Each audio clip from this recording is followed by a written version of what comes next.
Amén. Gracias. Muy bien. Entonces, nos habíamos quedado en lo que eran células NK, o la célula con el nombre más padre que se les pudo haber ocurrido. La verdad es que puede ser el nombre más chido. Creo que al macrófago le deberían dar un nuevo nombre. Muy bien. Y entonces vamos a ver otra célula del sistema inmune, que es la célula presentadora de antígenos, o son las células presentadoras de antígenos. Y entre ellas destaca la célula dendrítica, que es una célula que está en los tejidos, generalmente epitelios, y ahí está paseando por un lado al otro. A final de cuentas es un macrófago, pero especializado, se le llama célula dendrítica. Son las más importantes para iniciar la respuesta, para presentar antígenos, porque generalmente son las que están en los tejidos, es la primera célula que captura antígenos. Van a expresar receptores para capturar microbios o para capturar antígenos, y entonces estos receptores son de tipo TOL y expresan altos niveles de complejo mayor de histocompatibilidad clase 2. ¿Tienen algún otro complejo mayor de histocompatibilidad? Sí, clase 1, porque están nucleadas. Y bueno, entre otras células presentadoras de antígenos tenemos los macrófagos, y algunas veces los linfocitos B también tienen esa capacidad, y luego si ustedes leen un poquito más y le buscan hay otras células, pero esas son las importantes que hay que aprenderse.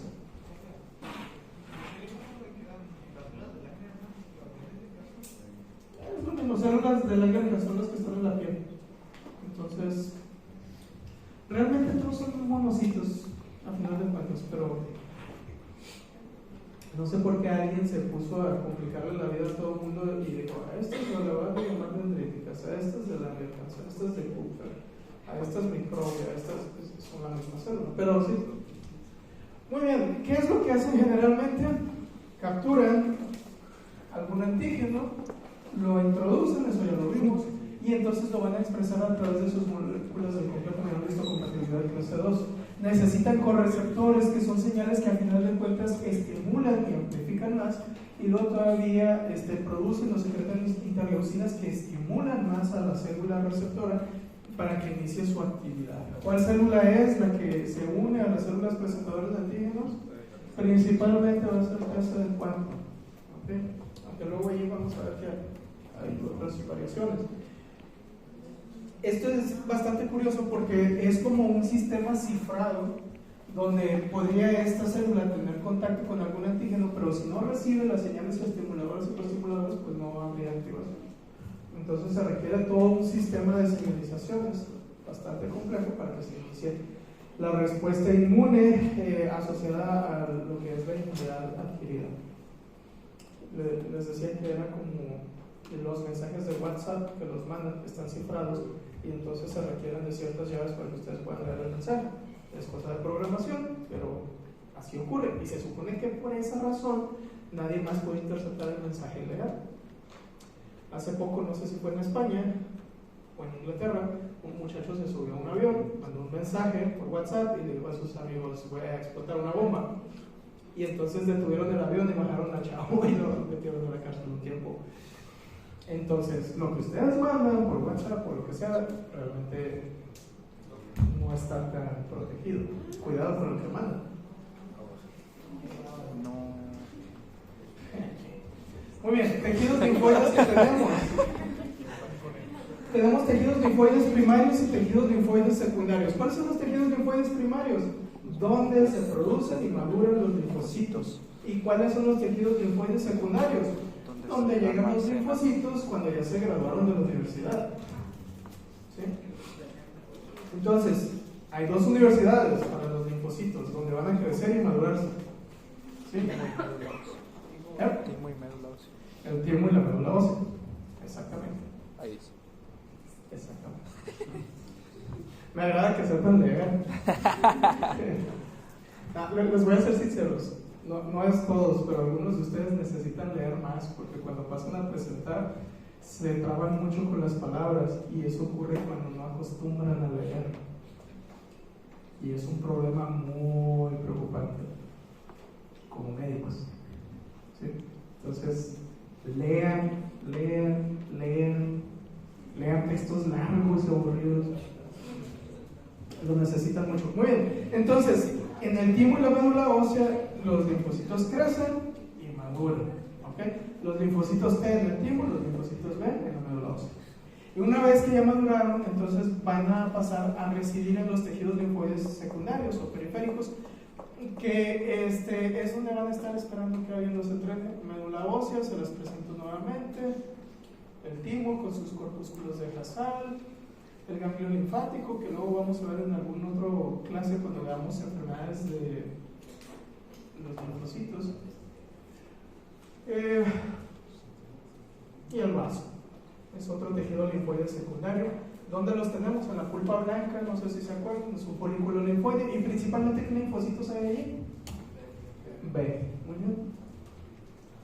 Aunque tenemos ahí otras cosas también.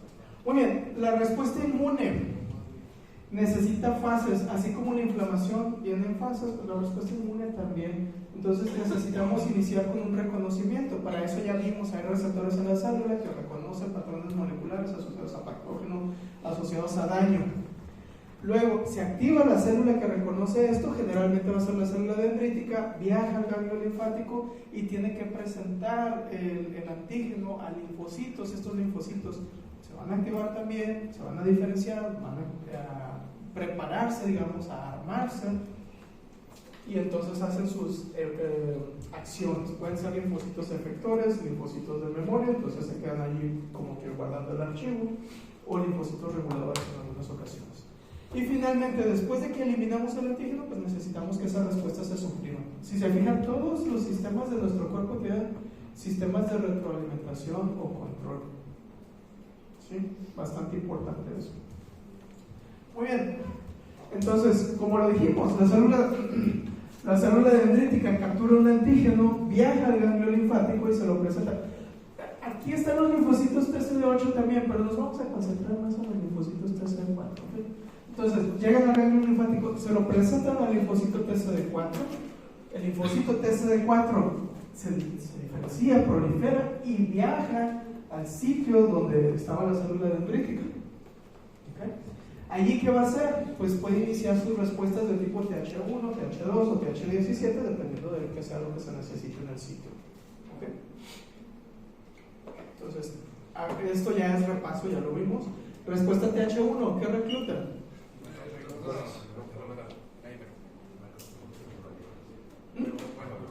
TH2, eosinófilos, o está involucrado más en una respuesta alérgica o antiparasitaria, y TH17, neoteófilo. ¿Okay? Muy bien. Otra célula importante en la inmunidad adaptativa, el linfocito B. Puntos importantes: el linfocito B tiene sus receptores de antígenos también, pero son inmunoglobulinas. ¿Qué inmunoglobulinas pueden ser? IgM o IgG.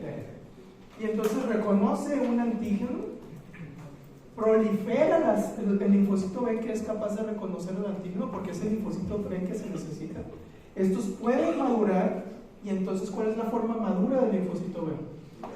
La célula plasmática. Aquí hay una de la vida real, se parece mucho al dibujo, si se fijan. Entonces, madura, y ¿qué va a hacer? Producir anticuerpos. Algunas otras se pueden quedar como linfocitos B de memoria, para que en algún momento se pueda llegar a necesitar otra vez su efecto. Y entonces, estos anticuerpos o estas inmunoglobulinas van a tener varias funciones. Estos son datos importantes que hay que recordar, muy importantes. Y entonces, ¿qué son los anticuerpos? Son proteínas, tienen una estructura básica. Entonces decimos que, para empezar, lo representamos con una forma de una Y. Tiene 4 proteínas, son 2 cadenas pesadas y 2 cadenas ligeras. Y luego podríamos ahí extendernos más en qué tipo de cadenas tienen. Pero puntos importantes hasta ahorita: la estructura básica como monómero es una cadena pesada, otra cadena pesada, unidas por puentes disulfuro, una cadena ligera, otra cadena ligera, unidas también por puentes disulfuro. La inmunoglobulina tiene 2 puntos importantes. Uno que se llama fragmento cristalizable. Es un sitio que nunca cambia, podríamos decir, en la inmunoglobulina. Es un sitio que siempre se produce impacto también de la inmunoglobulina. Y hasta el otro lado tiene una zona que le llamamos la región variable o porción variable, y luego allí va de que variable, hipervariable, y etcétera, pero no importa. Entonces tiene fragmento cristalizable, porción cristalizable y porción variable. ¿Qué es lo importante de la porción variable? Que es una zona que puede cambiar su forma, ¿sí? Entonces se puede sufrir reedición genética de esta proteína para cambiar y adaptarse. Y luego, algo que se me olvidó decirles al ver, y luego ya se los dije creo después, pero entonces vamos a dibujar aquí, voy a dibujar una inmunoglobulina más o menos así, y entonces tenemos el fragmento cristalizable y acá está la porción variable. Le vamos a hacer un superaumento a esa porción variable y digamos, representándolo de una manera romántica, digamos que este fragmento, esta porción variable podría ser así. Es una llave, tiene que encajar específicamente en la proteína que tenga la forma para la que está hecho. Capaz si nunca encuentra ese linfocito B algo que encaje ahí, pero si lo encuentra va a proliferar y va a empezar a producir más de estas inmunoglobulinas. Entonces, digamos que aquí tenemos un antígeno, y el antígeno tiene una zona que se llama epítope, que es la zona de unión a la inmunoglobulina. Y si encaja, eso va a activar al linfocito B. Ahora, puede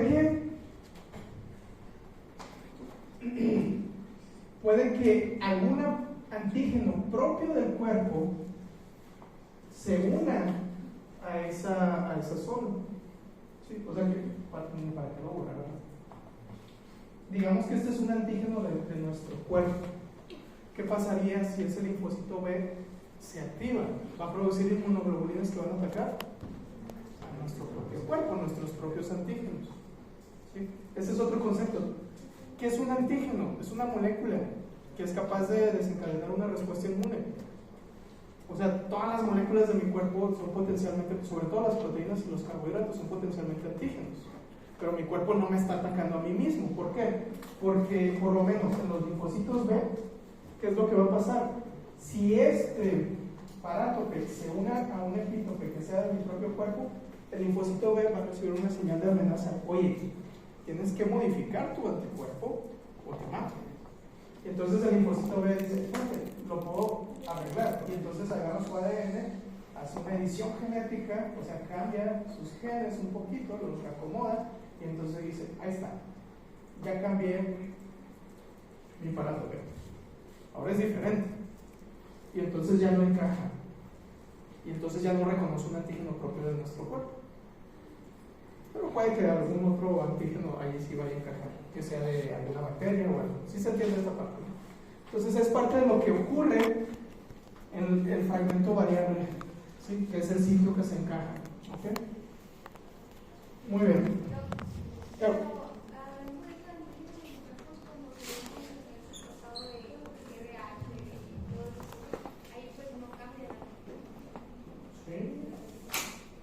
Cuando viste eritroblastosis fetal y que los anticuerpos de quién, de la mamá, atacan a los antígenos RH del bebé.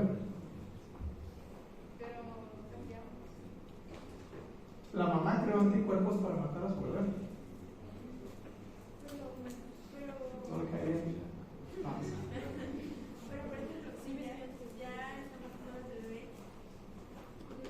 Fíjense que es el cuerpo de la mamá, que es una cosa, y el bebé. Son dos cosas aparte. Yo estoy hablando aquí de mi cuerpo. ¿Sí? Es diferente, ¿no? El cuerpo de cada uno de nosotros está hecho para protegerse a sí mismo. Inicialmente, no le importa a los demás. ¿Ok? Entonces, muy bien.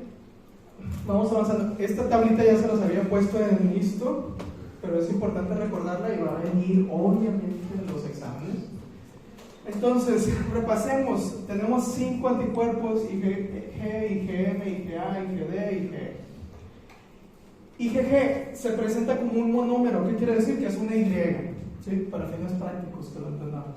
Es la inmunoglobulina más abundante del cuerpo o en el plasma, ¿okay? Es pequeña, entonces tiene capacidad de cruzar la barrera placentaria.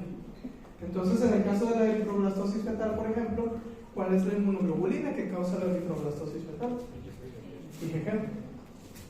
¿Okay? Su vida media también es la más larga, si se fijan, puede durar hasta 21 días en el plasma. Es una vida media bastante amplia. Luego tenemos IgM, cosas importantes del IgM. En plasma está como un pentámero, o sea, son 5 Y unidas. ¿Okay? En el linfocito B, porque acuérdense que es el receptor del linfocito B, está como un monómero. Punto importante, este es el primer anticuerpo que se produce en una respuesta inmune. Y ahí lo podemos usar, por ejemplo, para diagnósticos. Si yo tengo un paciente que sospecho que tiene hepatitis B, le puedo pedir anticuerpos contra hepatitis B y le pido IgG, IgM. Si los anticuerpos de hepatitis B que checo sale IgM positivo, IgG negativo, eso me quiere decir que está empezando con la infección. Si sale IgM positivo, IgG positivo también, quiere decir que está con la infección y está creando inmunidad ya del paciente. Y si me sale IgG positivo e IgM negativo, ¿qué quiere decir? Varias cosas, que ya tuvo la infección y que ya creó inmunidad, pero en este momento no trae una infección activa. O puede ser que se vacunó y creó anticuerpos contra el virus de hepatitis B. ¿Ok? Pasa lo mismo con COVID. Se pueden pedir pruebas de anticuerpos para COVID y entonces eso me puede decir más o menos en qué momento está. ¿Sí? Entonces también pueden servir para algunas otras cosas. IgA, dímero, se presenta en secreciones, entonces en las mucosas es la inmunoglobulina que las protege. Va a estar en la leche, saliva, lágrimas, semen, y bueno, es la que la mamá le transmite al bebé para que su intestino se proteja de infecciones parasitarias generalmente. IgD es el hermanito del medio que a nadie le importa. Qué triste. IgE, el punto más importante, tiene participación en respuesta antiparasitaria y en respuesta alérgica, o también le llamamos reacciones de hipersensibilidad inmediata o reacciones de hipersensibilidad tipo 1. ¿Ok? Entonces sería el punto más importante. Otra cosa, está presente en la superficie de los mastocitos y basófilos, que es algo que vamos a ver un poquito más adelante. Este meme me lo mandó uno de sus compañeros, Samien, ¿vale? Y entonces me gustó y lo puse ahí. Si me mandan memes a veces los pongo, no siempre, a veces se me olvida. Pero representa muy bien lo que son las inmunoglobulinas. Muy bien. ¿Para qué sirven las inmunoglobulinas? Ya hemos visto algunas de estas cosas. Entonces tienen capacidad de neutralizar partículas virales o neutralizar toxinas. ¿Qué es lo que ocurre? Entra una partícula viral, un virus, ¿y qué tiene que hacer? Infectar a la célula. Entonces, ¿qué hace? Une las proteínas del virus a los receptores de la célula para poder entrar a la célula. Pero ¿qué pasa si se cubre ese virus de anticuerpos? Ya no puede llegar a la célula, ya no se va a poder unir. Entonces, es una de las funciones que tiene. Otra función, aglutinar. Si hay muchas bacterias, entonces un bracito de una inmunoglobulina agarra una bacteria, otro bracito agarra otra, se puede unir por un anticuerpo y puede agarrar otra bacteria y entonces los empieza a dejar pegados. ¿Qué va a pasar si todos están pegados? Pues ya no se pueden diseminar tan fácilmente. ¿Ok? Entonces es otra función que tiene. Otra, precipitación. Algunas toxinas, por ejemplo, ¿cómo se llama? Digamos que van al monte y los pica o los muerde más bien una serpiente de cascabel. La toxina de la serpiente de cascabel tiene capacidad de hacer coagulación de la sangre y entonces luego sufren mucho y mueren. Entonces, cuando se les inyecta esta vacuna contra la picadura de serpiente, realmente lo que se inyectan son anticuerpos. ¿Sí? Y estos anticuerpos los produjo, lo más probable, un caballo, al que se le inyectó veneno de serpiente y creó los anticuerpos contra ese veneno. Luego se le extrae el plasma al caballo para usar esos anticuerpos para uno. Y entonces, al entrar los anticuerpos, empiezan a unirse también a esa toxina y la precipitan. Y entonces esa toxina ya no es capaz de hacer su función. ¿Sí se entiende?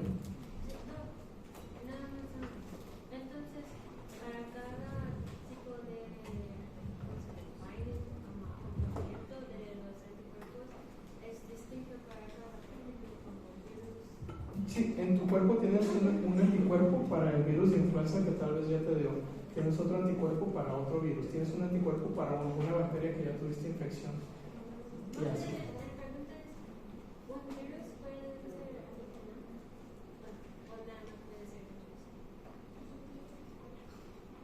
También lo puedes aglutinar. Muy bien. Son ejemplos. O sea, de hecho pueden pasar varias cosas al mismo tiempo. Por ejemplo, puedes tener una bacteria que produzca toxinas y puedes crear anticuerpos contra la superficie bacteriana y también contra la toxina de la bacteria. Puedes aglutinar eso, puedes interceptar su función. Entonces pueden funcionar de varias maneras al mismo tiempo. Muy bien, otras cosas que hacen, que está más asociado al fragmento cristalizable. Si un anticuerpo se une a la bacteria, entonces ahí ya tenemos una unión de antígeno-anticuerpo. ¿Cómo se activa la vía clásica del complemento? Unión antígeno-anticuerpo. Entonces el simple hecho de que el anticuerpo marque a la bacteria, si va pasando por ahí una molécula de complemento, C1Q, toca eso y se activa y empieza la cascada del complemento en esa zona. Otra cosa que funciona, opsonización. ¿Qué anticuerpo tiene capacidad de opsonización? IgG. Entonces, los macrófagos, los neutrófilos, tienen receptores para el fragmento cristalizable de los anticuerpos IgG. Y entonces, si un anticuerpo se une a una bacteria, virus o lo que queramos, entonces llega el macrófago, el fagocito, une sus receptores ahí y fagocita ese patógeno. O también las células NK tienen receptores para anticuerpos. Digamos que tengo una célula tumoral, también se crean anticuerpos contra células tumorales. Entonces, si esa célula tumoral llega a ser marcada, o una célula viral llega a ser marcada por anticuerpos, activa las células NK para que lo destruyan. Entonces tiene varias funciones ahí el anticuerpo. ¿Okay? ¿Hasta aquí alguna duda, pregunta? ¿No? Entonces, eso sería lo básico de inmunidad. Hay varias otras cosas que podríamos hablar, pero bueno. Por ejemplo, en el caso de la varicela, por lo menos me da, me dice que de grande es feo. Y por lo que tengo que hacer para reforzar Vacunarte. otra vez. ¿Cuántos vacunas tienes? Pues, según yo, Una. Creo que son por lo menos dos. Y creas anticuerpos. Y también inmunidad celular. ¿Y podemos ir a su mamá? Pero porque La tienen que comprar ustedes, creo. Porque si yo tampoco, yo nomás tengo una y no me ha dado esta. Vayan con un pediatra, ellos tienen la vacuna para varicela. porque yo toqué a personas para yo contagiarme de niño y no. Porque andas tocando. Fíjate que yo de chiquito nunca me enfermé de varicela y mis amiguitos todos tenían varicela y a mí nunca me dio. Dice mi mamá que porque me alimentaba bien. Y cuando estaba interno, a un compañero le dio varicela y luego a mí me dio varicela bien feo. Quedé internado en el hospital. Y dijo mi mamá que era porque aquí no me daban buena comida. No lo dudo. Pero entonces, lo más probable, no te estoy diciendo nada, pero lo más probable es que la vacuna sí funcione, ¿sí? Y que ya tienes inmunidad, pero no está de más un refuerzo. Lo otro, digamos que en algún momento bajan tus defensas y estás en el hospital y resulta que estás atendiendo a un niño con varicela, te puede dar varicela a ti. Y en los hospitales es muy común que doctores que nunca les ha dado varicela atienden a un niño con varicela y les da varicela. ¿Por qué? Porque el doctor, el interno o el residente o el que sea, está todo desvelado, está mal comido, su inmunidad está por los suelos. Pero si estás vacunado tienes muy pocas posibilidades. Sí. Cuando a mí me dio todavía no había vacuna por acá. Bueno, quedé con secuelas bien graves. No, la cara se me llenó de ronchas, el cuello, la espalda y de la cintura para abajo ya nada. Pero la cabeza estaba llena, entonces no me podía bañar a gusto porque cada gota de agua que cae es súper dolorosa. Los niños lo pasan más fácil. Y se me hinchó toda la cara bien feo. Cuando me fue a ver mi novia al hospital, ya no me volvió a ver hasta que salí de allí. Salió todo asustado.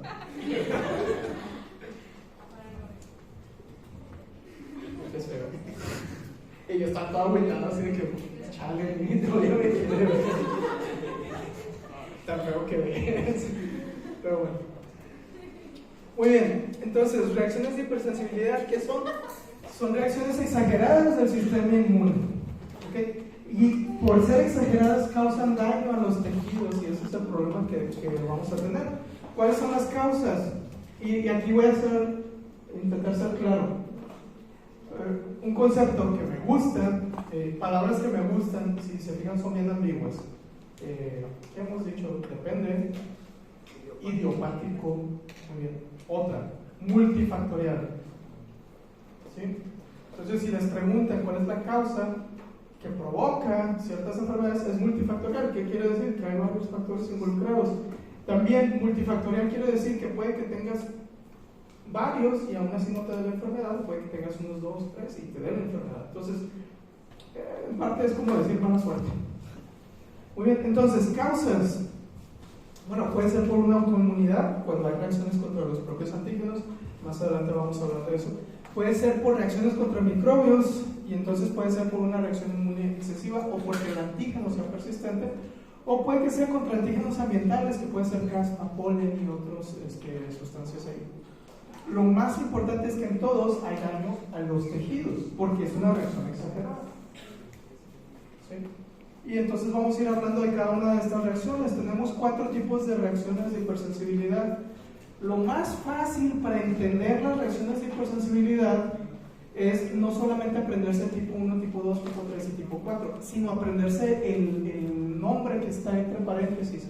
Entonces, las reacciones de hipersensibilidad tipo 1 las conocemos también como reacciones de hipersensibilidad inmediatas. ¿Okay? Y ahorita vamos a explicar eso. Las reacciones de hipersensibilidad tipo 2 son reacciones de hipersensibilidad mediadas por anticuerpos. Y ese es el punto más importante, y te están diciendo cómo funciona todo. Las reacciones de hipersensibilidad tipo 3 son complejos, antígeno, anticuerpo. ¿Sí? O complejos inmunes si quieren. Y las tipo 4, células.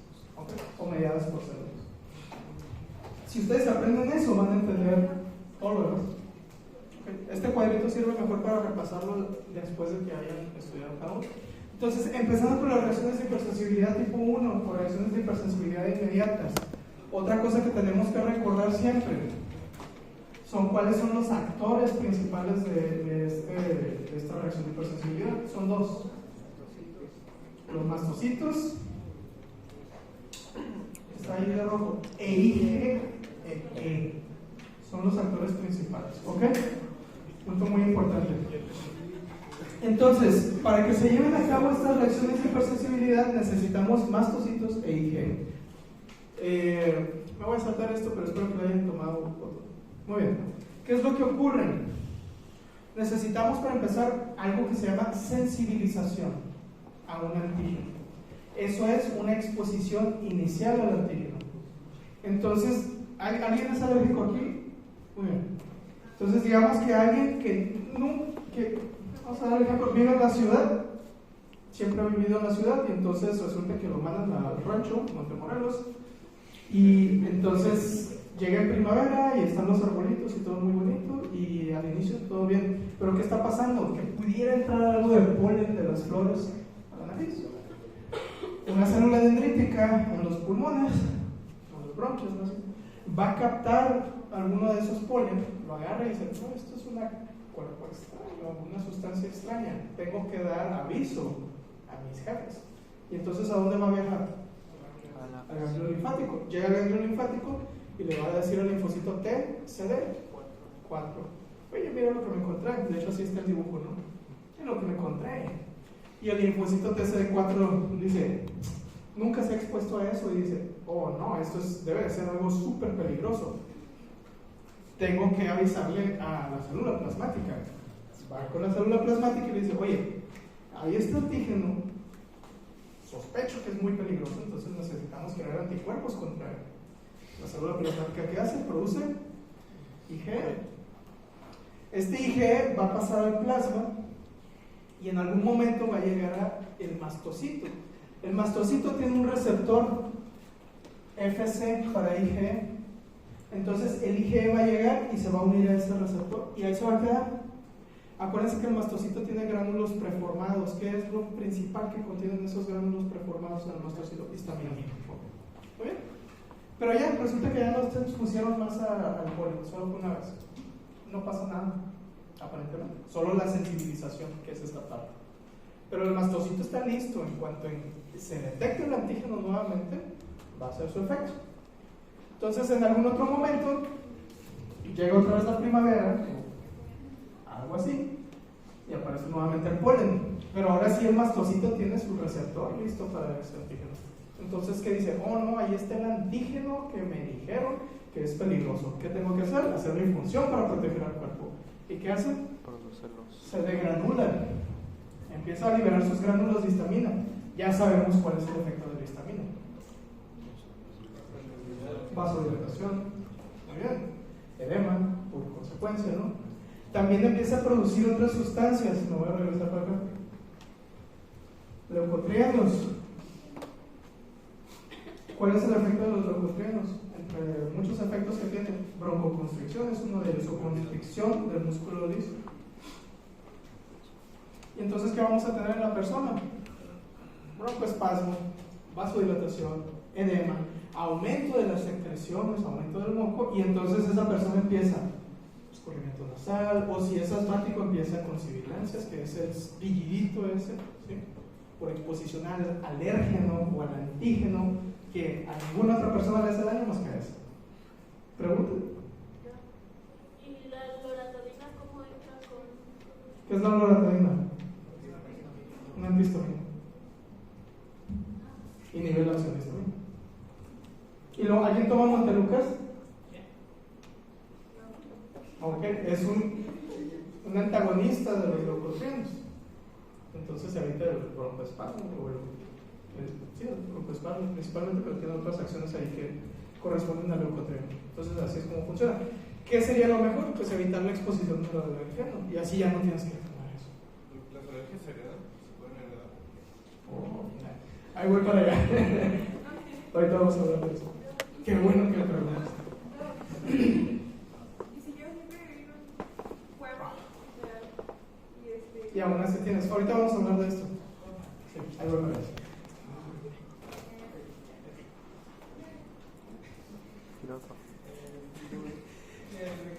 Con la siguiente, Fíjate que ya no me acuerdo, solo sé que son antagonistas de la histamina. No me acuerdo si inhiben el receptor de histamina o hacen otra cosa. Te soy sincero, ya no me acuerdo. Tengo mucho rato sin repasar. Para que ya deje de preguntar. Muy bien. Doc, una pregunta. ¿Por qué luego, por ejemplo, las alergias son tan... O sea, tienen que llevarlas muchos años? ¿Por qué qué? ¿Por qué cuando te vacunan para la alergia? Ok, la desensibilización. Te van exponiendo al alergeno poco a poco hasta que tu cuerpo dice, esto ya no es nada. Entonces generalmente lleva bastante rato porque no te pueden dar el alergeno en grandes cantidades para empezar, porque pues vas a tener reacción. Entonces son mínimos. Entonces, ¿por qué nos da o qué factores predisponen para que uno? Para empezar, está el factor genético, que es una carga muy importante. Entonces, si mi mamá, mi papá, mis tíos, mis hermanos tienen historial de alergias, pues lo más probable es que yo también sea propenso a desarrollar alergias. Otro factor son los factores ambientales. Si vivo en un lugar donde estoy expuesto a contaminantes, lo más probable es que sea más fácil que me sensibilice y desarrolle alergias. Otros factores que se han visto asociados. Se ha visto que, por ejemplo, infecciones virales en niños pueden posteriormente desencadenar que ese niño tenga asma. Están como asociados. Infecciones bacterianas en la piel también, asociadas a dermatitis atópicas o rosáceas. Y me encanta, la hipótesis de la higiene. ¿Sí? ¿Qué es? En resumen, si tenemos a un niño chiquito, recién nacido, ¿cómo está su sistema inmune? Pues sin experiencia. Exactamente, no tiene experiencia en nada, es inocente. Y entonces tenemos al bebito, es más, su exposición a antígenos es desde el momento en que nace y lo colocan en el seno materno.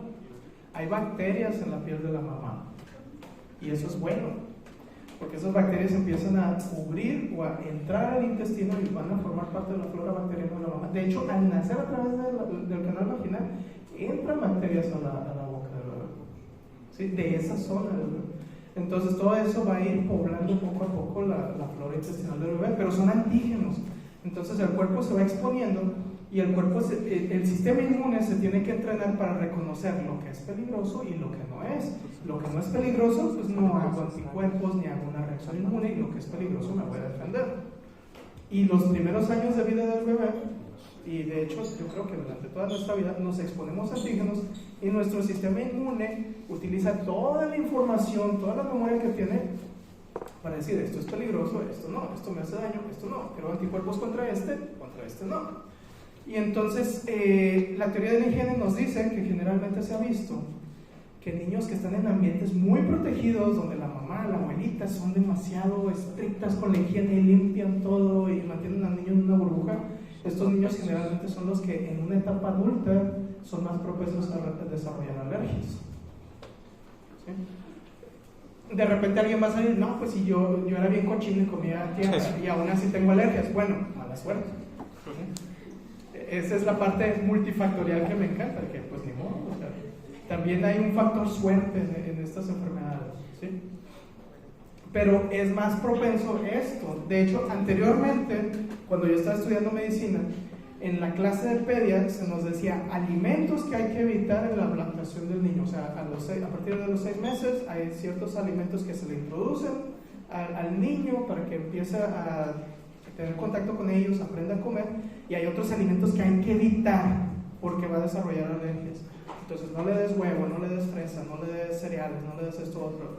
Actualmente, si le preguntan a los pediatras que están saliendo ahora, todo esto cambió y les dicen, ¿qué alimento le doy? Dale de todo. ¿Sí? Mientras más temprano lo expongas a todos esos alimentos, menos probable va a ser que desarrolle alergias. ¿Sí? Tal vez. Curiosamente. Entonces, eso es parte de la teoría de la higiene y un punto a favor de los que no se bañen. Demasiada higiene en la infancia puede aumentar las alergias más adelante en la vida.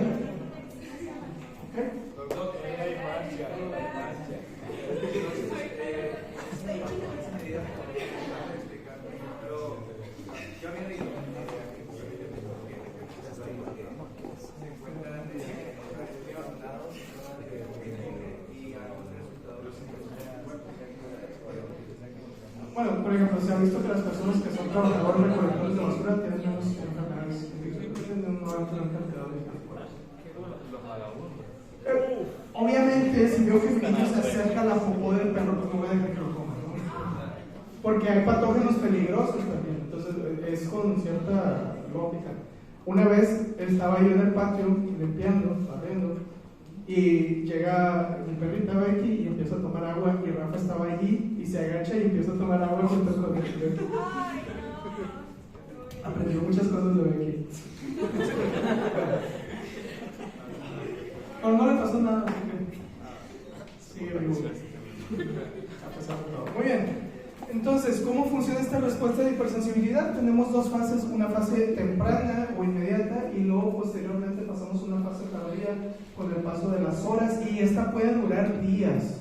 Alguien ha dado un ataque asmático y luego todavía tiene asma durante varios días después del ataque asmático, ¿no? Entonces, La fase inicial generalmente ocurre de 5 a 30 minutos posterior a la nueva exposición en una persona que ya fue sensibilizada. Si el paciente no ha sido sensibilizado, no va a desarrollar esta respuesta de hipersensibilidad. Pero el paciente que ya está sensibilizado, acuérdense, el mastocito ya está listo, se degranula. ¿Sí? Eso se ve muy típico en las películas donde ponen algún caso de alguien alérgico y entonces estaba comiendo algo y tenía cacahuates o camarón y se hincha todo. Además, está caricaturizado, pero sí, en un periodo rápido puede pasar eso. Posteriormente, ¿cuál va a ser la célula aquí importante? El mastocito. Pero posteriormente se recluta una célula extra en esta respuesta inflamatoria de hipersensibilidad tipo 1. ¿Qué célula es? El eosinófilo. Entonces, pasadas las horas de la exposición al antígeno, vamos a ver que el paciente vuelve a presentar síntomas, pero esta vez están mediados por los eosinófilos. Entonces, al inicio de la respuesta inflamatoria, lo que voy a ver son mastocitos degranulados. Pero si yo, por ejemplo, un paciente asmático, si yo le tomo una biopsia al paciente que ya lleva varios días asmático o mucho tiempo con asma, voy a ver que hay eosinófilos en sus tejidos. ¿Sí? ¿Por qué? Porque ya es una respuesta que ya se prolongó. Entonces, es algo que vamos a tener ahí. Lo otro, podemos tener respuestas sistémicas o respuestas locales. Respuestas sistémicas, el mejor ejemplo, una reacción anafiláctica. Una paciente, una persona le pica una abeja, es alérgica a la abeja y entonces se le empieza a cerrar la garganta y necesita su inyección de epinefrina para que no se vaya a morir. ¿Sí? Fue una respuesta de todo el cuerpo y entonces generalmente tienen vasodilatación, broncoconstricción, además de edema, se le cierra la garganta y hay que reaccionar rápido ante esos casos. Pero también podemos tener respuestas locales, como por ejemplo los que tenemos rinitis alérgica. Empieza el polen o hay polvo y empezamos a escurrir. Y solamente es un problema de la nariz, entonces es un problema solamente local. ¿Sí? Es un poquito de lo que podríamos tener. Alergias alimenticias también se pueden manifestar como diarreas en algunos pacientes, entonces consumen algún alimento que son alérgicos, puede que les dé diarrea. Pero otros pacientes pueden llegar a tener reacciones sistémicas, entonces comen algo y se hinchan todos. ¿Sí? Entonces, por un alimento podemos tener reacciones locales o sistémicas. Puede variar de paciente a paciente. Segundo tipo de hipersensibilidad, ¿cómo le llamamos? Mediada por anticuerpos. ¿Okay? Y entonces su nombre lo dice todo. ¿Qué es lo que va a pasar? Hay un anticuerpo que está dirigido contra alguna célula de nuestro cuerpo o contra algún proteína o contra algún producto que hay en nuestro cuerpo. Y entonces tenemos que recordar las funciones de los anticuerpos. ¿Qué efectos va a tener una reacción de hipersensibilidad tipo 2? Bueno, puede tener tres principales formas de causar enfermedad. Acuérdense que funcionan como opsoninas los anticuerpos. Entonces, se puede producir un anticuerpo, ir a la superficie de una célula y la marca. Y esa célula va a ser fagocitada muy probablemente o destruida. Otro. Unión antígeno-anticuerpo, va a activar el complemento, es otro daño que puede haber. Y el tercero es bastante curioso, el anticuerpo que se produce puede interferir con la función normal de la célula. Entonces vamos a ver algunos ejemplos. Esto ya lo dijimos. Entonces, por opsonización y fagocitosis, nuevamente, las células se van a opsonizar con anticuerpos y entonces estas células pueden ser fagocitadas o pueden ser destruidas dependiendo de la célula que llegue a ese sitio. ¿Okay? Los mejores ejemplos, eritroblastosis fetal. ¿Sí? El bebé RH positivo, la mamá RH negativo. ¿Okay? La primera vez se crean los anticuerpos, no pasa nada para el primer bebé, pero si se vuelve a embarazar la mamá ya tiene anticuerpos en su plasma. Entonces esos anticuerpos van a empezar a atravesar la barrera placentaria y los eritrocitos de bebé que sí son RH positivos se van a empezar a cubrir de anticuerpos. Y entonces estos eritrocitos van a ser destruidos. Entonces la eritroblastosis fetal es una enfermedad de hipersensibilidad tipo 2. Y ahí tenemos otras. Reacciones de transfusión. Pasa lo mismo, si no checamos el grupo sanguíneo. ¿Se acuerdan de los grupos del sistema ABO? Entonces, si yo soy A, tengo anticuerpos contra B. ¿Qué pasa si me dona sangre a alguien que sus eritrocitos tienen antígeno B? Mis anticuerpos lo van a destruir. ¿Okay? anemias hemolíticas autoinmunes o algunas reacciones por drogas también pueden crear estas reacciones de hipersensibilidad, pero el mejor ejemplo que podríamos tener es la eritroblastosis fetal. Generalmente, si se fijan, está muy asociado a eritrocitos, ¿sí? Muchas enfermedades en eritrocitos. Entonces, ¿dónde es el sitio normal donde los eritrocitos son destruidos? En el vaso. Entonces, en algunas anemias hemolíticas autoinmunes donde los anticuerpos están atacando a los eritrocitos, uno de los tratamientos que se puede hacer es quitar el vaso. No vamos a curar la enfermedad, pero por lo menos los eritrocitos van a poder vivir un poquito más, entonces mejoramos un poquito el estado del paciente. Otro. Por inflamación o activación del sistema de complemento. Este está sencillo, tenemos una célula y entonces llegan anticuerpos y se unen a esa célula, o podemos tener algún componente de la matriz extracelular también, ¿por qué no? Y pueden llegar anticuerpos y unirse a esa zona. Entonces marcan donde está el antígeno y entonces el complemento que está ahí se va a activar y entonces C3A, ¿qué va a hacer? Reclutar neutrófilos, les va a llamar, vayan aquí, es una anafilotoxina, ¿ok? Y entonces vamos a tener problemas inflamatorios en ese órgano o en esa célula, ¿ok? Ahí tenemos algunos como rechazo de trasplantes, glomerulonefritis o síndrome de Wood-Pastor. Ahorita vamos a hablar tal vez un poquito más de eso. Muy bien. El tercer mecanismo, disfunción celular. Acuérdense que el anticuerpo tiene su porción variable. ¿Qué pasaría si la porción variable de un anticuerpo es muy parecida a los receptores de acetilcolina? Se va a unir al receptor de acetilcolina. Esta es una enfermedad que se conoce como miastenia gravis. Entonces, un anticuerpo se une al receptor de acetilcolina y ahorita que está llevando fármaco, actúa o compite contra la acetilcolina y entonces la acetilcolina ya no se puede unir a su receptor. ¿Ok? Y entonces, ¿qué va a pasar? No hay contracción muscular y el paciente va a empezar a presentar debilidad. ¿Sí? Eso es la miastenia gravis. ¿Sí? Otro que puede pasar, otro problema que podemos tener es la enfermedad de Graves. Hay anticuerpos que se unen al receptor de TSH, ¿sí? El receptor de la hormona estimulante de la tiroides. Entonces, al unirse al receptor de TSH, estos curiosamente, en vez de obstruir el receptor, lo que hacen es que lo activan. Entonces pueden funcionar de ambas maneras, dependiendo de la enfermedad. Entonces, activan el tirocito, ¿y qué va a hacer el tirocito? Si está activado, empieza a producir hormona tiroidea, T3, T4, mucha. ¿Sí? Y el paciente empieza a mostrar síntomas de un aumento de la hormona tiroidea, o un hipertiroidismo.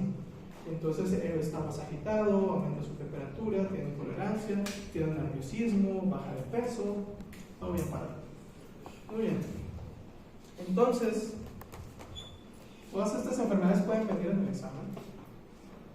Tenemos reacciones de hipersensibilidad tipo 2 por opsonización, como anemia hemolítica autoinmune, púrpura trombocitopénica autoinmune, hiperactivo vulgar. Tenemos otras que son por inflamación, como la fiebre reumática, síndrome de Wood-Pastor, y hay otras que son por disfunción celular, que ya las vimos, miastenia gravis, enfermedad de Graves principalmente. ¿Ok? ¿Vamos bien? ¿Ah? Todas son tipo 2, pero por los diferentes mecanismos que ya explicamos. ¿Okay? Y luego tenemos la tipo 3. Hipersensibilidad tipo 3, mediada por complejos inmunes, o sea, complejos antígeno-anticuerpo. ¿Cuál es la diferencia con el tipo 2? La célula solo almacena los antígenos con anticuerpos y se depositan en paredes de lugares de distintos. Muy bien. Ahí te dan la idea. Muy bien. Esperaba que batallaran. Pero bueno. Voy a tener que preguntarles a otros. Está bien. Muy bien, entonces, las reacciones de hipersensibilidad tipo 3 son por complejos antígeno-anticuerpo. ¿Ok? No es mediada por un anticuerpo, es por el complejo antígeno-anticuerpo. ¿Ok? Tenemos varias ahí. Yo le tomaría foto a todas las que les salen, o las apuntaría o algo. Están en el libro como quieran. Entonces tenemos varios ejemplos allí. Lo vamos a explicar un poquito mejor acá. Necesitamos ciertos componentes. Para empezar necesitamos un antígeno. ¿Ok? Número 2 es 13. Yo no lo entendí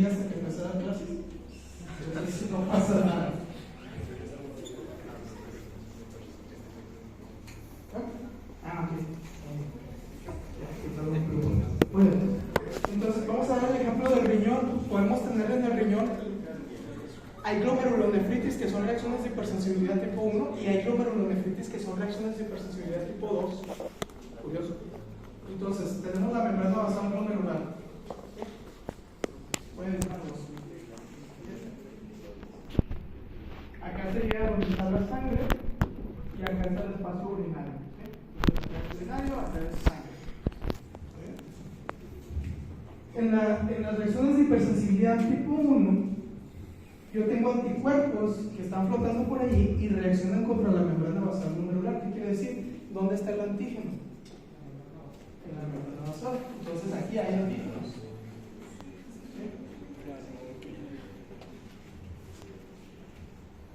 Parece como un monstruito con el ojo cerrado. Muy bien. Y entonces los anticuerpos que están en la circulación, en el plasma,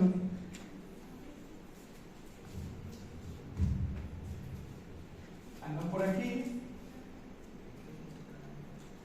flotando, y luego se empiezan a unir. Y van a llegar, se van a empezar a unir. Y ahí van a estar todos. ¿Sí? Hay algo que usamos cuando tenemos glomerulonefritis en patología que se llama inmunofluorescencia. Entonces yo hago inmunofluorescencia para marcar los anticuerpos que brillen y saber cómo están agrupados. Entonces cuando tengo una glomerulonefritis, que es a causa de una reacción de hipersensibilidad tipo 2, la inmunofluorescencia se ve como una línea, porque todos los anticuerpos están alineados a lo largo de la membrana basal glomerular. Ahora, inmuna tipo 3, ¿qué es lo que está pasando? ¿Dónde están los antígenos? Están en la circulación. Entonces, acá están los antígenos. ¿Dónde están los anticuerpos? En la circulación. Y entonces de repente llega un anticuerpo y dice, ah, mira, me voy a unir aquí. Luego llega otro acá, me voy a unir acá. Luego llega otro acá, me voy a unir acá. Soy muy malo para dibujar, por eso no dibujo. Y entonces se hace, en palabras técnicas, un masacote de complejos antígeno-anticuerpo. Y esto va a llegar, va a ir flotando y llega al sitio de filtración. ¿Y cómo se va a acomodar? No, se va a acomodar en grumos. Y entonces empezamos a ver grumos de complejos antígeno-anticuerpo. Entonces, si yo hago inmunofluorescencia y resulta que es una reacción de hipersensibilidad tipo 3, ¿cómo voy a ver la membrana basal glomerular? Va a estar brillando en unas zonas y en otras no. ¿Sí se entendió ahora? La diferencia entre complejos antígeno-anticuerpo y una reacción mediada por anticuerpos. ¿Ok? Espero que se haya entendido porque no tengo más explicaciones que eso. Mejores ejemplos no se van a ocurrir. Pero bueno, esa es una de las principales diferencias que vamos a estar viendo. ¿Ok? Las reacciones de hipersensibilidad tipo 3 son reacciones que decimos mediadas por células. Y entonces, ¿cuáles son las células? ¿Linfocitos T, CD4 o linfocitos T, CD8? Puede ser contra un antígeno que está en una célula y entonces van a reaccionar los linfocitos T, CD8 generalmente, o pueden ser activación de los linfocitos T porque alguien está presentando el antígeno y entonces quienes van a causar la inflamación generalmente son otras células que pueden ser macrófagos o neutrófilos. Entonces la respuesta puede ser TH1 o TH17. ¿Okay? Tenemos varios ejemplos de enfermedades, por ejemplo la artritis reumatoide, linfocitos TCD4, esclerosis múltiple, linfocitos TCD4, diabetes tipo 1, tiroiditis de Hashimoto, linfocitos T, CD8, va directo contra la célula. ¿Sí? Entonces, un paciente que tiene diabetes mellitus tipo 1, generalmente un linfocito T, CD8 está atacando a la célula pancreática y la está destruyendo. ¿Pasa el chiste? ¿No hay? Ah, sí. ¿Ok? Entonces tenemos diferentes tipos de reacciones, pero son por linfocitos T. Luego vamos a ver estas enfermedades más a fondo, entonces ahorita nomás con que tengamos eso debería de ser suficiente. ¿Ok? Vamos a seguir con la siguiente parte.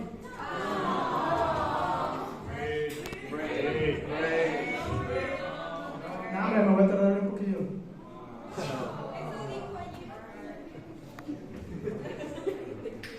Ustedes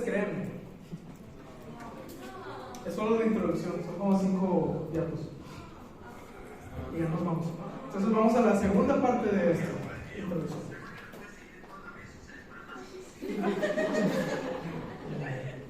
Muy bien, enfermedades autoinmunes. Y ahorita vemos reacciones de hipersensibilidad. Esto es un poquito diferente, pero parecido. Muy parecido. Enfermedades autoinmunes, ¿qué es lo que está pasando? Hay una falla en el cuerpo, porque normalmente el cuerpo es capaz de reconocer lo que es propio de su cuerpo, ¿sí? A eso le llamamos tolerancia inmune. ¿Ok?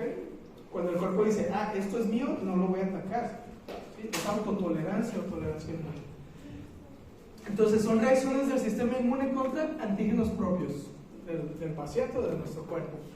Son poco frecuentes, afectan entre 1 o 2% de la población en Estados Unidos, pueden ser específicas de un órgano, o sea, afectar directamente la glándula lagrimal del ojo, o pueden afectar todo el cuerpo, pueden ser sistémicas. Normalmente nosotros somos tolerantes a nuestros antígenos, ¿sí? Entonces, ¿qué ocurre en una persona con una enfermedad autoinmune? Hay un fracaso de la autotolerancia o de la tolerancia, ¿ok? En otras palabras, el cuerpo no está reconociendo lo que es de él, ¿sí? Como ese bonito perrito, ¿sí? Entonces la autotolerancia o la falla de esto, o más bien la autotolerancia, es una falta de respuesta de los propios antígenos. Este perrito obviamente perdió su autotolerancia. Muy bien, hay que recordar dónde se lleva a cabo la tolerancia. Entonces tenemos tolerancia central. ¿Cuándo ocurre? En el timo. Cuando están madurando los linfocitos T, se les presenta al timo los antígenos propios del cuerpo. La célula dendrítica le dice, mira, esto es del ojo, esto es de la piel, esto es, por así decirlo, ¿no? Le va presentando todos los antígenos del cuerpo. Y entonces si hay un linfocito T que dice, que saca la pistola y destruye el antígeno, ¿qué le va a pasar a ese linfocito T? Va a ser eliminado. No podemos tener un linfocito T que reaccione contra sus propios antígenos en el cuerpo. ¿Ok? Entonces ese es un sistema de tolerancia central. Con los linfocitos B son más buena onda, porque se les presentan los antígenos, y si es un antígeno propio del cuerpo le dicen, oye, necesitas cambiar ese antígeno, ese anticuerpo. Y el linfocito B, muy bien, déjame reordeno aquí, y luego, mira, hice este nuevo. Muy bien, ese ya no reacciona contra un antígeno propio del cuerpo. Muy bien, sigue adelante. Algunos son muy tercos y entonces son destruidos también. ¿Okay? Pero necesitamos este sistema para que nuestro cuerpo sea seguro. Entonces, ¿qué pasa si una persona no tiene timo? Corre el riesgo de que, como no se le expuso ningún antígeno a sus linfocitos T, ¿qué va a pasar? Van a reaccionar contra su propio cuerpo. Y entonces va a tener enfermedades autoinmunes. ¿Sí?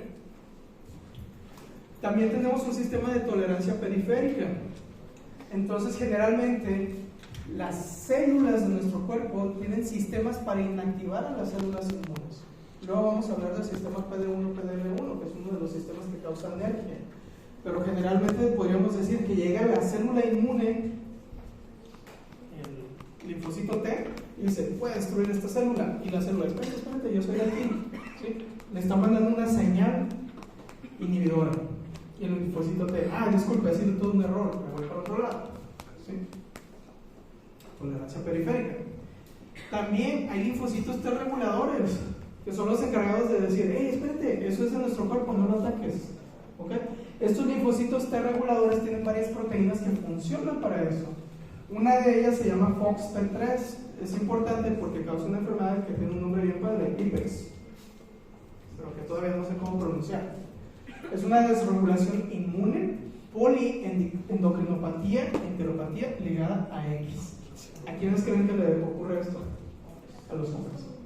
Entonces, si hay lesión de FOXP3 en el cromosoma X, en las mujeres no pasa nada porque tienen otro cromosoma X, pero en el hombre, esa deleción hace que sus linfocitos T reguladores no tengan FOXP3, y entonces el linfocito T no le puede decir a sus demás células, espérate, no ataques eso.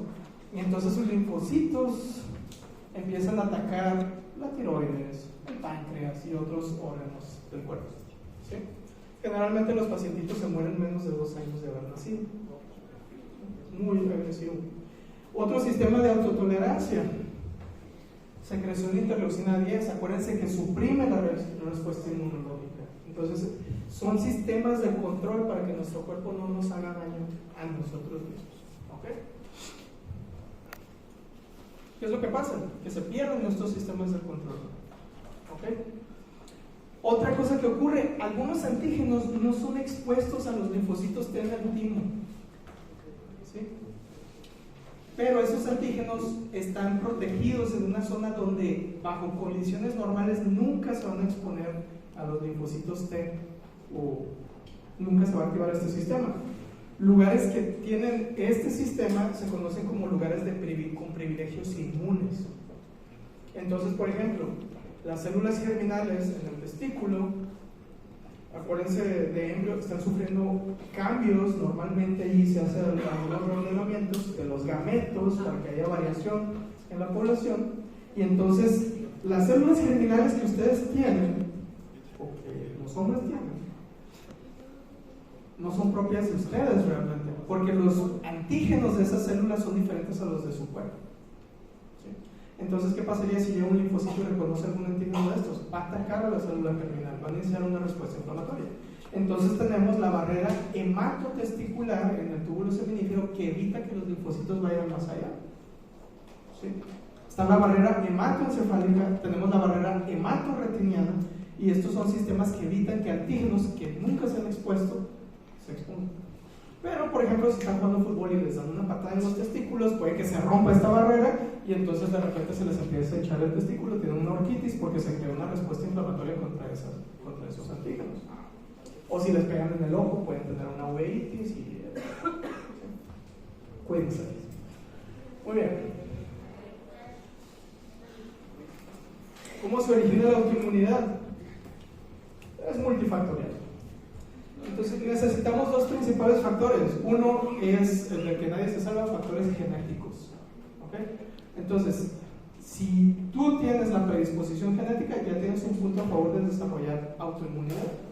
Pero necesitamos un factor desencadenante, y los factores desencadenantes son factores ambientales. Entonces, puede que tengas la predisposición genética para sufrir una enfermedad autoinmune, pero si nunca ocurre el factor desencadenante, vas a estar como si nada. ¿Ok? Entonces, por ejemplo, una mujer que tenga la susceptibilidad genética para tener lupus, no necesariamente va a desarrollar lupus, pero si se asolea y se quema la piel, entonces, ¿qué va a pasar?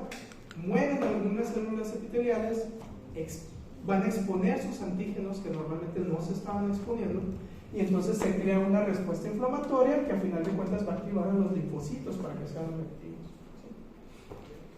Entonces sería un efecto. Otra cosa que pudiera pasar, pudiéramos tener una inflamación o una infección y también puede desencadenar una respuesta autoinmune. ¿Okay? Entonces son factores genéticos, predisposición genética, más desencadenantes que son factores ambientales. ¿Okay? Tenemos varios genes asociados a autoinmunidad. Unos son asociados al antígeno leucocitario humano. Si se fijan, la gran mayoría es antígeno leucocitario humano D. Es HLA, DRB1, y ahí tienen varios números. HLA, B27, que vamos a ver después. No se los voy a preguntar esta vez en el examen, así que no se estresen, son muchos. Y luego están los que no son HLA. Y entonces tenemos varios aquí.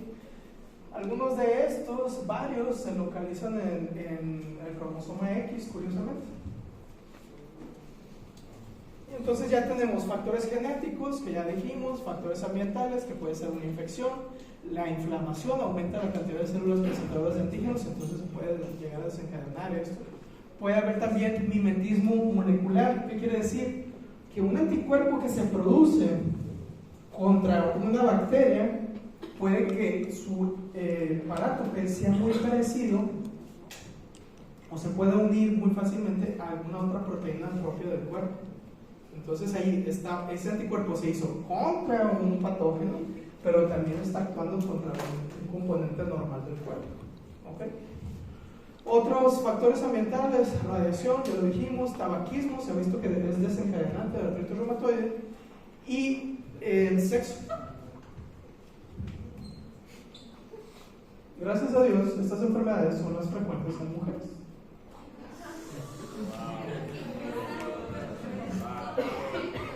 ¿Eh? Algo necesitamos tener a nuestro favor. Estamos atacados por todos lados los hombres. Somos seres frágiles. ¿Ya leyeron el artículo? Dice, la condena de ser hombre. ¿Qué es lo que pasa? Y con esto terminamos. Porque espero que lean el artículo. El cromosoma X, curiosamente, en los hombres solo es uno, en las mujeres son dos, eso ya lo sabíamos. El cromosoma X codifica para alrededor de 1100 genes, si ya leyeron el artículo 17. Y el cromosoma Y solo sirve para 100 genes. ¿Sí? Entonces, otra cosa que ocurre, en el cromosoma X tenemos muchos genes de los más importantes, podríamos decir, aunque todos son importantes, pero TLR7, TLR8 son genes que codifican para receptores de tipo TOL. ¿Se acuerdan? TOL Like Receptor. Entonces, ¿para qué nos sirven? Para el reconocimiento de patógenos, virus, producción de interferones. ¿Sí? Tenemos ahí otros importantes, FOXP3 que ya hablamos, GATA3, otro para producir interleucinas, CD40 que lo vimos más atrás, hace rato, CD40 que son proteínas que están involucradas en la respuesta inmune. Entonces, cuando un hombre se enferma, la producción de estas proteínas no es mucha, somos seres delicados. Cuando nos da una gripa, nos podemos llegar a morir. Es científico. ¿Qué es lo que pasa? En las mujeres se forma el cuerpo de Bar por el transcripto de X inactivo, que dijimos que son esos RNA de cadena larga, pero hay ciertas zonas que no inactivan en la mayoría de las mujeres, y son estas zonas de inmunidad. Entonces, ¿qué es lo que pasa? Una mujer se enferma, tiene una infección, pero sus células tienen una capacidad poderosa de producir proteínas para contrarrestar esa infección. Lean el artículo. ¿Sí? En cambio, el hombre es un ser delicado, se puede morir de una infección. Es más frecuente que los hombres muramos de infecciones. De hecho, sí, o en la guerra quienes más sufren son los hombres también. Pero eso es conversación aparte. Pero, entonces, ¿quiénes sufren más enfermedades autoinmunes?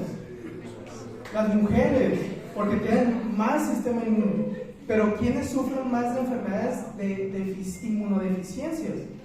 Los hombres. ¿Sí? ¿Quiénes sufren más de infecciones? Los hombres. ¿Quiénes sufren más en general? Los hombres. ¿Sí? Lean el artículo. Bueno, ya vamos.